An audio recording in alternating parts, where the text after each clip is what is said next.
പ്രധാനമന്ത്രി മാതൃവന്ദന യോജന പ്രകാരം നമുക്കറിയാം ആദ്യം ജനിക്കുന്ന കുഞ്ഞിന് 5000 രൂപയും രണ്ടാമത് ജനിക്കുന്നത് പെൺകുട്ടിയാണെങ്കിൽ 6000 രൂപയ്ക്കും അർഹതയുണ്ട്. ഈ അപേക്ഷകളൊക്കെ തന്നെ സ്വീകരിക്കുന്നത് അംഗൻവാടിയിലൂടെയാണ്. അതേപോലെ തന്നെ ഇതിൻ്റെ എല്ലാ അപേക്ഷകൾ ഫീൽഡ് ലെവലിൽ നിന്ന് ഡാറ്റ എൻട്രി നടത്തുന്നത് നമ്മളെ അംഗൻവാടി വർക്കറാണ്. നാളിതുവരെയും അങ്ങനെ തന്നെയാണ് ചെയ്തുകൊണ്ടിരുന്നത്. ഇതിൽ അടിമുടി മാറ്റം വന്നിട്ടുണ്ട്. അതായത് PMMVY സ്കീമിൽ ഡാറ്റ എൻട്രി ചെയ്യുന്നത് ഉൾപ്പെടെയുള്ള ഒരുപാട് മാറ്റങ്ങൾ ഇപ്പോൾ നിലവിൽ വന്നിട്ടുണ്ട്. ഈ മാറ്റങ്ങളൊക്കെ ഉൾക്കൊണ്ടുകൊണ്ട് മനസ്സിലാക്കിക്കൊണ്ടുള്ള പ്രവർത്തനങ്ങളായിരിക്കണം തുടർന്ന് അങ്ങോട്ട് നമ്മളെ ടീച്ചർമാർ ചെയ്യേണ്ടത്. അതിന് തുടക്കം തന്നെ നമ്മളിപ്പോൾ ഒരു രജിസ്ട്രേഷൻ ഡ്രൈവ് ആരംഭിച്ചിട്ടുണ്ട്. അതായത് 15-ാം തീയതി മുതൽ 31-ാം തീയതി വരെ നടക്കുന്ന PMMVY സ്പെഷ്യൽ ഡ്രൈവിൽ നമ്മളുടെ അർഹതപ്പെട്ട മുഴുവൻ ഗുണഭോക്താക്കളെയും ഇതിലേക്ക് കൊണ്ടുവരിക എന്നുള്ളതാണ് ഇതിൻ്റെ ഉദ്ദേശ ലക്ഷ്യം. അതിൽ 27-ാം തീയതിക്കകം പൂർത്തിയാക്കണം. അതായത് നമ്മൾ ചെയ്യുന്ന എല്ലാ ഡാറ്റ എൻട്രികളും 27-നുള്ളിൽ പൂർത്തിയാക്കിയാൽ മാത്രമാണ് ഇതെല്ലാം റിഫ്ലക്റ്റ് ചെയ്തു വരികയുള്ളൂ. അപ്പോൾ നമ്മൾ ഇനി PMMVYയിലേക്ക് വന്ന പുതിയ മാറ്റങ്ങൾ എന്തൊക്കെയാണ് എന്നുള്ളതാണ് മനസ്സിലാക്കേണ്ടത്. അപ്പോൾ നമ്മൾ ആദ്യം തന്നെ നമ്മൾ സാധാരണ PMMVY ചെയ്യുന്നത് നമ്മളെ ഫോണിനകത്തുള്ള ഗൂഗിൾ ക്രോമിൽ ഒന്ന് ക്ലിക്ക് ചെയ്ത് അല്ലെങ്കിൽ ഗൂഗിൾ സെർച്ച് ബാറിൽ ക്ലിക്ക് ചെയ്ത് അവിടെ PMMVY എന്ന് എൻ്റർ ചെയ്യുമ്പോൾ നമുക്ക് ഒരു വെബ്സൈറ്റിലോട്ടാണ് എത്താൻ കഴിയുന്നത്. ആ വെബ്സൈറ്റിലൂടെ ലോഗിൻ ഒന്ന് കൊടുത്തുകൊണ്ടാണ് നമ്മൾ അംഗൻവാടിയുടെ നമുക്ക് അനുവദിച്ചു തന്നിട്ടുള്ള യൂസർ നെയിമും പാസ്വേഡും ക്യാപ്ച കോഡൊക്കെ എൻ്റർ ചെയ്ത് നമ്മളെ അക്കൗണ്ട് ഓപ്പൺ ചെയ്യുന്നത്. എന്നാൽ അതിലൊരു മാറ്റം വന്നിട്ടുണ്ട്.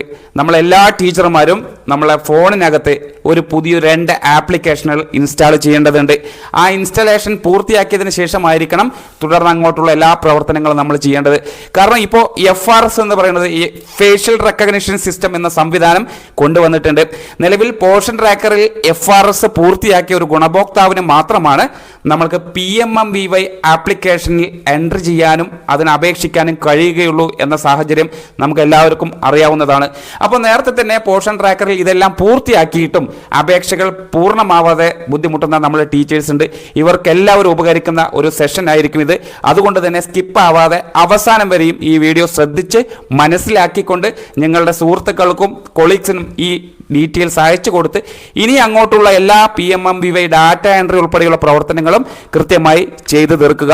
അപ്പോൾ അതിൻ്റെ തുടക്കം എന്നോണം നമ്മൾ ആദ്യം നിങ്ങളോട് പറയുന്നത് നമ്മൾ ഫോണിനകത്ത് ഗൂഗിൾ ക്രോമിൽ ഒന്ന് കയറി അതിൽ നിങ്ങൾ PMMVY എന്ന് എൻ്റർ ചെയ്ത് കൊടുത്തു കഴിഞ്ഞാൽ ഈ ഒരു വെബ്സൈറ്റിലോട്ടാണ് എത്താൻ കഴിയുക. സാധാരണ എത്തുന്നത് പോലെ ഇവിടെ നിന്ന് നമ്മൾ PMMVY ആപ്പ് എന്ന് കാണുന്ന ഈ പച്ച നിറത്തിൽ കാണുന്ന ഈ ഒരു ആപ്ലിക്കേഷൻ ക്ലിക്ക് ചെയ്ത് ഡൗൺലോഡ് ചെയ്യണം.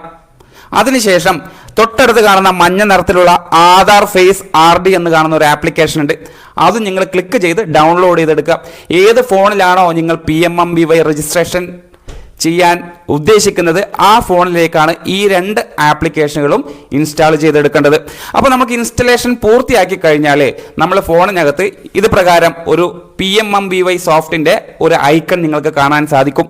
എന്നാൽ ആധാർ ഫേസ് RD എന്ന് കാണുന്ന ഈ ഒരു ഐക്കൺ നിങ്ങൾക്ക് കാണാൻ സാധിക്കില്ല. പക്ഷെ നിങ്ങളുടെ ഫോണിനകത്ത് അത് ഉണ്ടാവുന്നതാണ്. അപ്പോൾ ഇത്തരത്തിൽ 2 ആപ്ലിക്കേഷനും പൂർത്തിയാക്കിയതിന് ശേഷം മാത്രമായിരിക്കണം തുടർന്ന് അങ്ങോട്ടുള്ള എല്ലാ PMMVY ഡാറ്റ എൻട്രികളും പൂർത്തിയാക്കേണ്ടത്.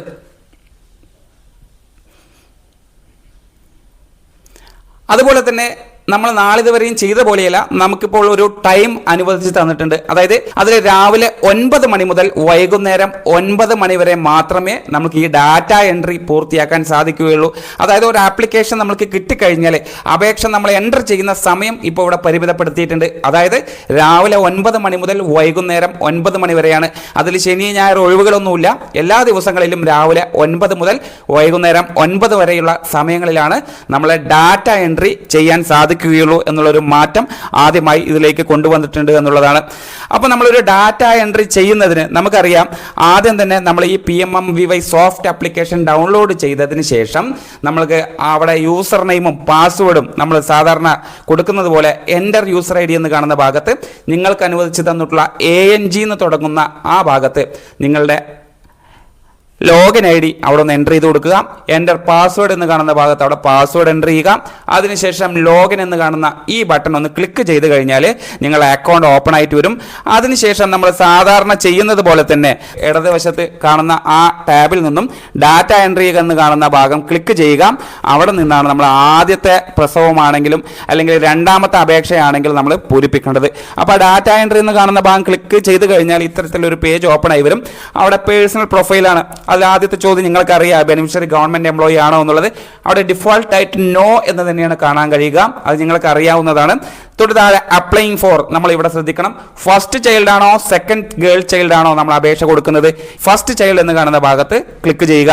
അപ്പോൾ നമ്പർ ഓഫ് ലിവിംഗ് ചിൽഡ്രൻ ചോദിക്കും. അവിടെ നമ്മൾ കൊടുക്കേണ്ടത് 0 എന്നാണ് നമ്മൾ അവിടെ കൊടുക്കേണ്ടത്. അതിനുശേഷം ഏറ്റവും പ്രധാനപ്പെട്ട നമ്മുടെ ടീച്ചർമാർക്ക് ഒരുപാട് അമളി പറ്റുന്ന ഒരു മേഖലയാണിത്.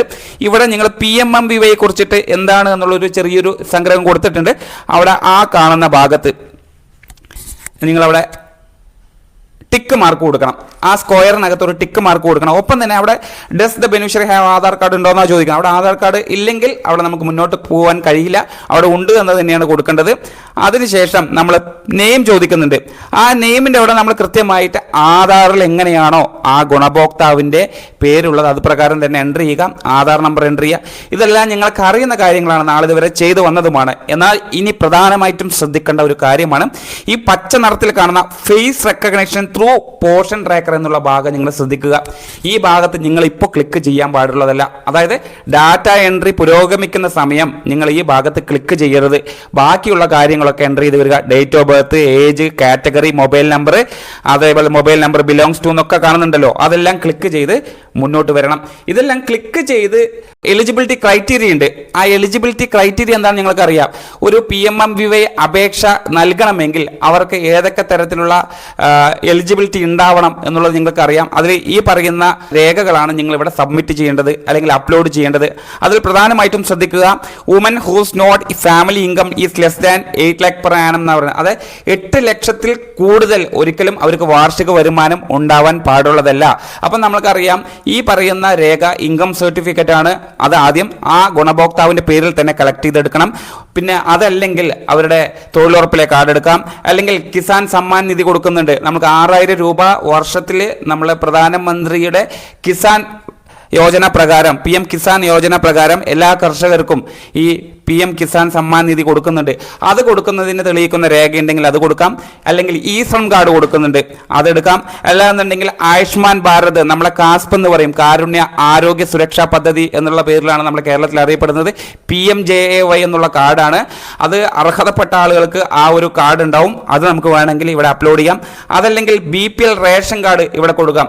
ഈ BPL റേഷൻ കാർഡ് ആണെങ്കിൽ അത് കൊടുക്കാൻ സാധിക്കും. അതിനും ആ വുമന്റെ പേരുണ്ടാവണം. ആ റേഷൻ കാർഡിൽ ഈ ഗുണഭോക്താവിലെ പേരുണ്ടാവണം എന്നുള്ളതായിരുന്നു നാളിതുവരെയും. എന്നാൽ അതിലൊരു മാറ്റം കൊണ്ടുവന്നിട്ടുണ്ട്. അതായത് കൂടുതൽ ആളുകളിലേക്ക് ഈ ഒരു ആനുകൂല്യം കിട്ടുന്നത് വേണ്ടിയിട്ടാണ് ആ ഒരു ആനുകൂല്യം വന്നിട്ട്. അതായത് റേഷൻ കാർഡ് അപ്ലോഡ് ചെയ്യുന്ന സമയം നമ്മളുടെ ഗ്രാമപഞ്ചായത്തിൽ പരിധിയിലുള്ള ഒരു ഗുണഭോക്താവാണെന്ന് നമ്മൾക്കറിയാം. അവർ ആ പഞ്ചായത്തിലെ റേഷൻ കാർഡ്, അവരുടെ റേഷൻ കാർഡ് കൊണ്ടുവരുന്ന സമയം അവരുടെ പേരില്ല എന്നിരിക്കട്ടെ, അത് നമുക്ക് അപ്ലോഡ് ചെയ്താലും കിട്ടും. പക്ഷേ അതിനോടൊപ്പം തന്നെ അവർ സ്ഥിരതാമസക്കാരിയാണ് എന്ന് തെളിയിക്കുന്ന റെസിഡൻസ് സർട്ടിഫിക്കറ്റ് കൂടെ നമ്മൾ ഓഫീസിൽ വാങ്ങി സബ്മിറ്റ് ചെയ്യണം എന്ന് മാത്രമേ ഉള്ളൂ. അതൊരു നല്ലൊരു ഇളവായിട്ടാണ് നമ്മൾ മനസ്സിലാക്കുന്നത്. അത് കൂടുതൽ പേരിലേക്ക് നിങ്ങൾ എത്തിക്കുക. ഒപ്പം തന്നെ 40% കൂടുതലോ അല്ലെങ്കിലോ ഉള്ള ഒരു ഡിസബിലിറ്റി ഉള്ള ദിവ്യാംഗജാൻ ഉള്ള ആളുകളാണെങ്കിൽ അവരുടെ സർട്ടിഫിക്കറ്റ് അപ്ലോഡ് ചെയ്യാം. ആശാ വർക്കറോ അംഗനവാടി വർക്കറോ എന്നുള്ള സർട്ടിഫിക്കറ്റ് അപ്ലോഡ് ചെയ്യാം. അതേപോലെ തന്നെ മുൻഗണനാ പ്രകാരമുള്ള റേഷൻ കാർഡ് ആണെങ്കിൽ നമുക്കത് ഇവിടെ അപ്ലോഡ് ചെയ്യാൻ പറ്റുന്ന ഒരു ഡോക്യുമെൻ്റാണ്. അപ്പോൾ ഇത്തരത്തിലുള്ള എലിജിബിലിറ്റി ക്രൈറ്റീരിയ എന്താണെന്ന് ടീച്ചേഴ്സിന് അറിയാമെങ്കിലും ഇതിൽ നിങ്ങൾ ഓർക്കേണ്ട കാര്യം ഇതാണ്. റേഷൻ കാർഡിൽ, അതായത് നമ്മളുടെ ഗ്രാമപഞ്ചായത്തിൽ നിന്നുള്ള ഒരേ ഗുണഭോക്താവാണ് ഈ അപേക്ഷ തരുന്നതെങ്കിൽ അവരുടെ റേഷൻ കാർഡിൽ അവരുടെ പേരില്ലെങ്കിൽ കൂടെ അവരുടെ സ്ഥിരതാമസക്കാരിയാണ് എന്ന് തെളിയിക്കുന്ന രേഖ നിങ്ങൾ അപ്ലോഡ് ചെയ്യേണ്ട ആവശ്യമില്ല. നമ്മളെ ഓഫീസിൽ നിങ്ങളത് സബ്മിറ്റ് ചെയ്യണം എന്നുള്ളതാണ് നമുക്ക് കിട്ടിയ നിർദ്ദേശം. അത് പ്രകാരം നിങ്ങൾ ചെയ്യുക. അപ്പോൾ ഈ എലിജിബിലിറ്റി ക്രൈറ്റീരിയ ചെയ്തതിന് ശേഷമാണ് മറ്റുള്ള കാര്യങ്ങളൊക്കെ നിങ്ങൾ തുടർന്ന് ആഡ് ചെയ്യേണ്ടത്.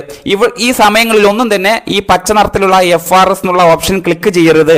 നിങ്ങൾ MCP കാർഡ് അപ്ലോഡ് ചെയ്യുക, LMP ഡീറ്റെയിൽസ് കൃത്യമായി എൻ്റർ ചെയ്യുക, ANC ഡീറ്റെയിൽസ് എൻ്റർ ചെയ്യുക. ഈ കാര്യങ്ങളൊക്കെ നിങ്ങൾ രേഖപ്പെടുത്തി സബ്മിറ്റ് ചെയ്യുന്ന ബട്ടണ് മുന്നാണ് നിങ്ങൾ ഈ കാണുന്ന facial recognition through Poshan tracker എന്നുള്ള ഭാഗം വൺ ടൈം ക്ലിക്ക് ചെയ്ത് ലാസ്റ്റ് നിങ്ങൾ സബ്മിറ്റ് ബട്ടൺ കൊടുക്കേണ്ടത്. അവിടെ നിന്നാണ് നിങ്ങളുടെ ഈ അപേക്ഷ പൂർത്തിയാവുകയുള്ളൂ. ഇനി നിങ്ങൾ മനസ്സിലാക്കുക, പ്രധാനപ്പെട്ട പുതിയ പുതിയ മാറ്റങ്ങളെക്കുറിച്ചിട്ടുള്ള വിവരണങ്ങളാണ് ഇനി തുടരുന്നത്. അത് കൃത്യമായി മനസ്സിലാക്കുക. നമുക്കറിയാം, ആദ്യ പ്രസവത്തിൽ 5000 രൂപയാണ് കിട്ടുക. അത് ആൺകുഞ്ഞാണെങ്കിലും പെൺകുഞ്ഞാണെങ്കിലും കിട്ടും. അതിൽ ആദ്യ ഗഡു എന്നുള്ളത് 3000 രൂപയും രണ്ടാമത്തെ ഗഡു 2000 രൂപയാണ്. ഇതിൽ നിങ്ങൾ എന്ത് ചെയ്യണം? ഹെൽത്തിൽ രജിസ്റ്റർ ചെയ്തതിന് ശേഷം, അതായത് ഗർഭിണിയാണ് എന്നറിഞ്ഞ് അത് ഹെൽത്തിൽ രജിസ്റ്റർ ചെയ്ത് ആദ്യത്തെ ANC കഴിഞ്ഞാൽ മാത്രമായിരിക്കണം ആദ്യത്തെ പ്രസവത്തിനുള്ള അപേക്ഷ PMMVY അപേക്ഷ ഡാറ്റ എൻട്രി ചെയ്യാൻ പാടുകയുള്ളൂ. എന്നാൽ രണ്ടാമത് ഗഡുവിന് അപേക്ഷിക്കുന്ന സമയം കൃത്യമായും ഡെലിവറി കഴിഞ്ഞിരിക്കണം. ഒപ്പം 3.5 മാസത്തിലെ കുത്തിവയ്പും പൂർത്തിയാക്കിയ ശേഷം മാത്രമേ ഈ ബാലൻസ് ഉള്ള രണ്ടാമത് ഗഡുവായ 2000 രൂപയ്ക്ക് അപേക്ഷ കൊടുക്കുന്നതിന് ഡാറ്റ എൻട്രി ചെയ്യാൻ പാടുകയുള്ളൂ എന്നുള്ളതാണ് പുതിയ നിർദ്ദേശം. അതേപോലെ തന്നെ ആദ്യ ഗഡു 3000 രൂപ കിട്ടിയതിന് ശേഷം നമ്മളെ കുത്തിവയ്പ്പെല്ലാം കഴിഞ്ഞ് നമുക്ക് വാക്സിനേഷൻ കാർഡും ബർത്ത് സർട്ടിഫിക്കറ്റ് ഒക്കെ നമ്മൾ ഗുണഭോക്താവിൽ നിന്നും സ്വീകരിച്ച് അത് വർക്കർ ലോഗിനിലൂടെ, നിങ്ങളിത് പ്രകാരം വർക്കർ ലോഗിനിലൂടെ ഈ ആപ്ലിക്കേഷനകത്ത് കയറിക്കൊണ്ട് അവിടെ നിങ്ങൾക്ക് ഇടതുവശത്ത് കാണുന്ന ടാബ്, ആ ടാബിൽ ക്ലിക്ക് ചെയ്യുമ്പോൾ ചൈൽഡ് ബർത്ത് ആൻഡ് ഇമ്മ്യൂണൈസേഷൻ എന്ന് കാണും. അവിടെ പോയി നിങ്ങൾ ക്ലിക്ക് ചെയ്ത് ഈ കാര്യങ്ങളൊക്കെ എൻ്റർ ചെയ്ത് കൊടുക്കുക. അവിടെ നമുക്ക് ഈ ഫസ്റ്റ് ഗഡു കിട്ടിയ ഗുണഭോക്താക്കളുടെ ലിസ്റ്റൊക്കെ അവിടെ കാണാൻ സാധിക്കും. അവിടെ നിങ്ങൾ ക്ലിക്ക് ചെയ്തിട്ട് വേണം ഈ ഡീറ്റെയിൽസ് ഒക്കെ അവിടെ എൻ്റർ ചെയ്ത് കൊടുക്കാൻ. ഇനി രണ്ടാമത്തെ പ്രസവത്തിന് ശ്രദ്ധിക്കുക. രണ്ടാമത്തെ പ്രസവത്തിൽ ജനിക്കുന്നത് പെൺകുട്ടിയാണെങ്കിൽ നമുക്ക് 6000 രൂപയാണ് കിട്ടുക. അപ്പോൾ അതിന് ഡെലിവറി കഴിയണം. ഡെലിവറി കഴിഞ്ഞ് അത് പെൺകുട്ടിയാണെന്ന് നമുക്ക് മനസ്സിലാക്കിയതിന് ശേഷം മൂന്നാമത്തെ വാക്സിനേഷനും അത് പൂർത്തിയാക്കി കഴിഞ്ഞാലാണ് നമുക്ക് ഡാറ്റ എൻട്രി ചെയ്യാൻ സാധിക്കുകയുള്ളൂ. കൃത്യമായി മനസ്സിലാക്കുക. കുഞ്ഞ് ജനിച്ച് അത് പെൺകുട്ടിയാണെന്ന് അറിഞ്ഞ് അപേക്ഷ സ്വീകരിക്കുന്ന സമയം മൂന്നാമത്തെ വാക്സിനേഷനും പൂർത്തിയാക്കിയിരിക്കണം. അതിനുശേഷം മാത്രമായിരിക്കണം ഡാറ്റ എൻട്രി നമുക്ക് തുടർന്ന് മുന്നോട്ട് കൊണ്ടുപോകേണ്ടത്. ഇനി നമ്മൾ ക്രൈറ്റീരിയയെ കുറിച്ച് ഓൾറെഡി പറഞ്ഞു. അതായത് നമുക്കറിയാം, നമ്മളെ പഞ്ചായത്തിലെ സ്ഥിര താമസക്കാരി ആയിരിക്കും, അവരുടെ റേഷൻ കാർഡ് മുൻഗണനാ പ്രകാരമുള്ളതായിരിക്കും. എന്നാൽ ആ കാർഡിൽ ഈ ഗുണഭോക്താവിൻ്റെ പേര് ഉണ്ടാവണമെന്നില്ല. അഥവാ ഉണ്ടായില്ലെങ്കിലും ആ റേഷൻ കാർഡ് നമുക്ക് അപ്ലോഡ് ചെയ്യാൻ സാധിക്കും. അത് ഒരു എലിജിബിലിറ്റി ക്രൈറ്റീരിയയിൽ ഉൾപ്പെടുത്താം. എന്നാൽ ആ ഗർഭിണിയുടെ പേരിൽ തന്നെ അവരുടെ റെസിഡൻഷ്യൽ സർട്ടിഫിക്കറ്റ്, സ്ഥിര താമസക്കാരിയാണ് എന്ന് തെളിയിക്കുന്ന റെസിഡൻഷ്യൽ സർട്ടിഫിക്കറ്റ് അതാത് പഞ്ചായത്തിൽ നിന്നും അവരോട് അത് എടുത്തു കൊണ്ടുവരാൻ പറയണം. അത് നമ്മളുടെ ഓഫീസ് ഫയലിൽ സൂക്ഷിക്കുകയും വേണം എന്നുള്ളതാണ് ഈ കാര്യത്തിൽ പറയാനുള്ളത്. ഒപ്പം തന്നെ ഒരു ആധാർ കാർഡ് ഒരു എലിജിബിലിറ്റി ക്രൈറ്റീരിയ ആയിട്ട് നമുക്ക് കണക്കാക്കാൻ കഴിയില്ല. അതൊരു രേഖയാണെങ്കിലും നമുക്ക് ഈ പറയുന്ന ആനുകൂല്യം കിട്ടുന്നതിന് വേണ്ടി ഉപയോഗിക്കാൻ പറ്റുന്ന ഒരു കാർഡല്ല ആധാർ കാർഡ് എന്നുള്ളത് കൂടെ മനസ്സിലാക്കുക. അപ്പോൾ നമ്മൾ അപ്ലോഡ് ചെയ്യേണ്ടത്, എലിജിബിലിറ്റി കാർഡായിട്ട് നമ്മൾ അപ്ലോഡ് ചെയ്യേണ്ടത് ഈ പറഞ്ഞ ഈ 8 രേഖകൾ മാത്രമാണ് എലിജിബിലിറ്റി രേഖകളായിട്ട് ഉപയോഗിക്കാൻ കഴിയുകയുള്ളൂ എന്നുള്ളത് കൃത്യമായി മനസ്സിലാക്കിയെടുക്കുക. അതേപോലെ തന്നെ ഏറ്റവും പ്രധാനപ്പെട്ട അല്ലെങ്കിൽ നമുക്ക് കൂടുതൽ യൂസ്ഫുൾ ആയിട്ടുള്ള ഒരു മാറ്റം നമ്മളുടെ ഈ ആപ്ലിക്കേഷനകത്ത് വന്നിട്ടുണ്ട്. അതായത് PMMVY സോഫ്റ്റ് ആപ്ലിക്കേഷൻ എന്ന് പറയുന്ന ആപ്ലിക്കേഷൻ നമ്മൾ ഡൗൺലോഡ് ചെയ്തല്ലോ. അതിൽ നിങ്ങളൊന്ന് ഓപ്പൺ ചെയ്ത് കഴിഞ്ഞാൽ അവിടെ നിങ്ങൾക്ക് PMMVY പൊട്ടൻഷ്യൽ എന്ന ഓപ്ഷൻ നിങ്ങൾക്ക് കാണാൻ സാധിക്കും. അതിൽ നിങ്ങൾക്ക് കൃത്യമായിട്ട് അറിയാം, ഏരിയയിലുള്ള മുഴുവൻ ഗുണഭോക്താക്കളെയും നിങ്ങൾക്ക് അവിടെ കാണാൻ സാധിക്കും. അങ്ങനെ കാണാൻ സാധിക്കണമെന്നുണ്ടെങ്കിൽ നമ്മളെ പോർഷൻ ട്രാക്കറിനകത്ത് ഇവരെല്ലാം നിങ്ങൾ ആദ്യം തന്നെ രജിസ്റ്റർ ചെയ്തിട്ടുണ്ടാകണം.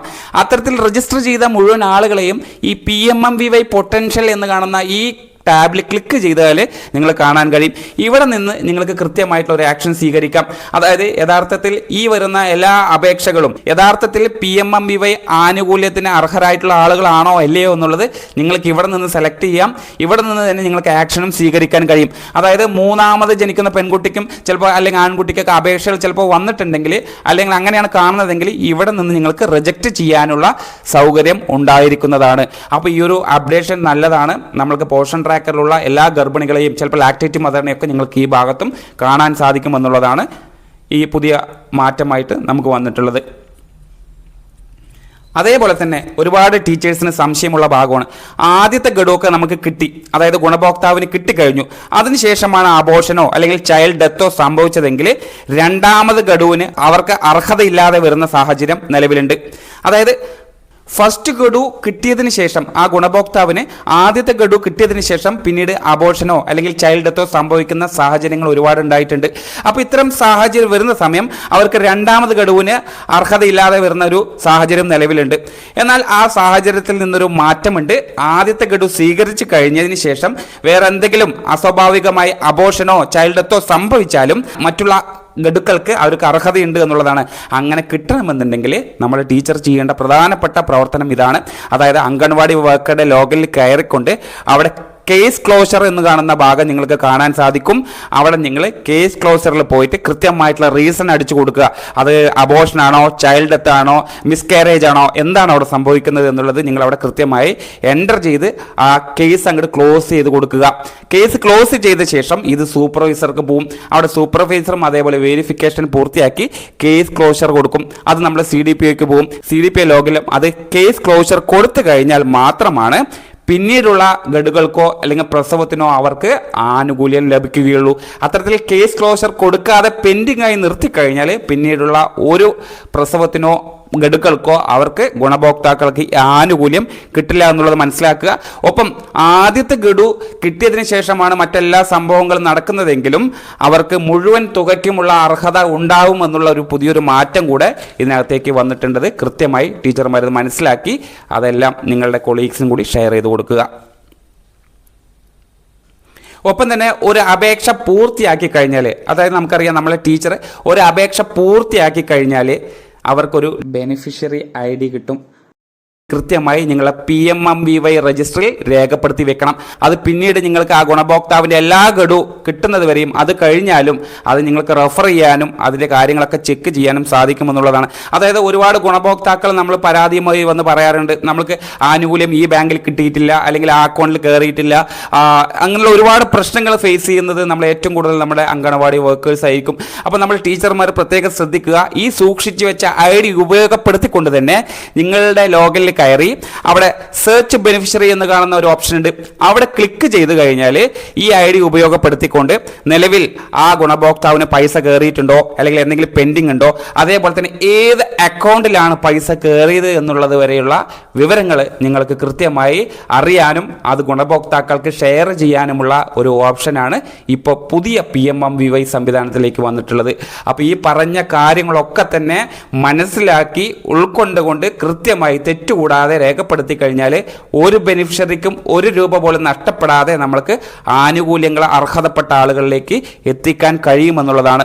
അപ്പോൾ ഇതോടൊപ്പം തന്നെ ടീച്ചർമാർ ഈ കാര്യങ്ങളൊക്കെ തന്നെ മാസ്സായിക്കൊണ്ട് നിങ്ങളുടെ എല്ലാ കൊളീഗ്സിനും ഷെയർ ചെയ്ത് കൊടുക്കുക. എല്ലാ ടീച്ചേഴ്സും വന്ന PMMVYയിൽ വന്ന പുതിയ മാറ്റങ്ങൾ മനസ്സിലാക്കുകയും ഉൾക്കൊണ്ടുകൊണ്ട് മുഴുവൻ പെൻഡിംഗ് ഉള്ള മുഴുവൻ ആപ്ലിക്കേഷനും 27-ാം തീയതിക്കകം തന്നെ പൂർത്തിയാക്കുന്നതിന് വേണ്ടിയിട്ടുള്ള ഇടപെടലുകൾ നടത്തുക. Thank you.